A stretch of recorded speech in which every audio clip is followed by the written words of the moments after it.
Hello, Quincy. I'm Patrick Roath. I'm running for the United States Congress in the Massachusetts 8th Congressional District. That includes all of Quincy. I'm running as a Democrat, and the primary is coming up on September 1st. Look, I'm running because of the scary time that we are in as a country right now, and the threat to our basic way of life, to our freedoms, to our institutions posed by President Trump and the MAGA extremists in Washington. I think confronting that threat, offering a response to it, but also offering a solution and a positive, affirmative view of what an alternative vision could be, is the job of the Democratic Party, and it is not a job that they have been accomplishing very well in recent years.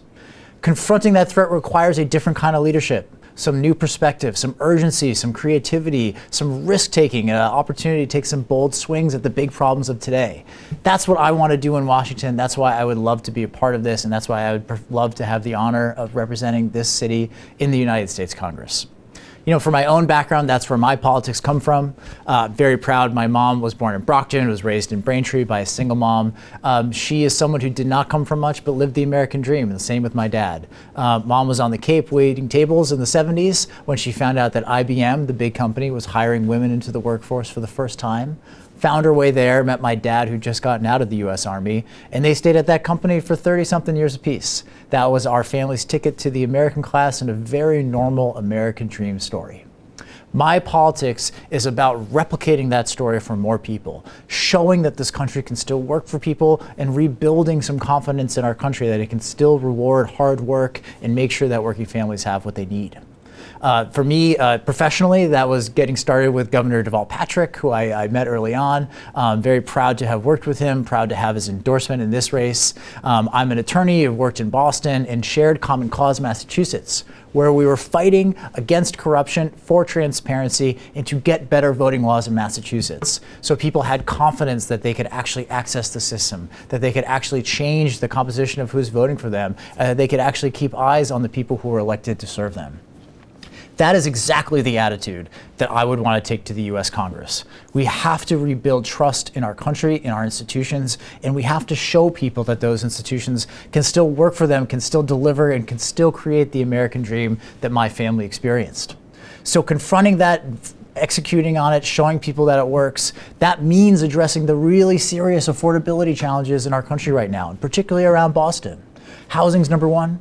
We need to build millions more homes across this country. We need to increase the supply. We need to help people who can't make that first down payment. Childcare is number two, right? It is impossible to get by around here if you don't have a parent or a grandparent around to help with childcare.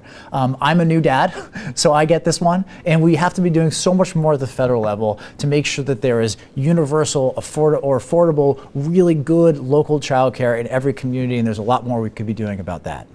Healthcare costs, education costs, there's so many problems on the table. I am convinced we can make progress on them if we work together and if we fix our broken politics. That is what stands in the way of so much getting done in Washington right now. The corrupt status quo politics that affects both of our parties. We are trying to do something about that with this campaign, and I would prioritize that if elected to the U.S. Congress. One is campaign finance reform. I'm not taking corporate PAC money. My opponent certainly is taking millions of corporate PAC dollars. Another is term limits. The time has come for term limits in this country. Members of Congress should not just get infinite auto renewal on those seats. There should be some amount of term limits to make sure that the influence of special interests, corporate PACs, everything that protects incumbents has some natural barrier that stops people from getting stuck there and captured by the system for decades. And it is so important that we have some young people step up, some new people get involved in the system and challenge the system and get involved and run for these seats.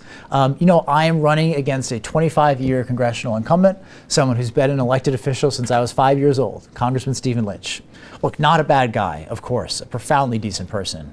But when it comes to getting things done in Washington and standing up to special interests, I don't see the track record. He hasn't had a town hall since 2019 in person. He's never had leadership in the Congress. He voted against the Affordable Care Act. He's the last one in Washington who did that, and he's repeatedly voted with this administration on their immigration bills. I think we need change. We need a stronger, more urgent person in that seat. We need to be fighting against this administration and for our future, and I'd love to have your vote. Thank you so much.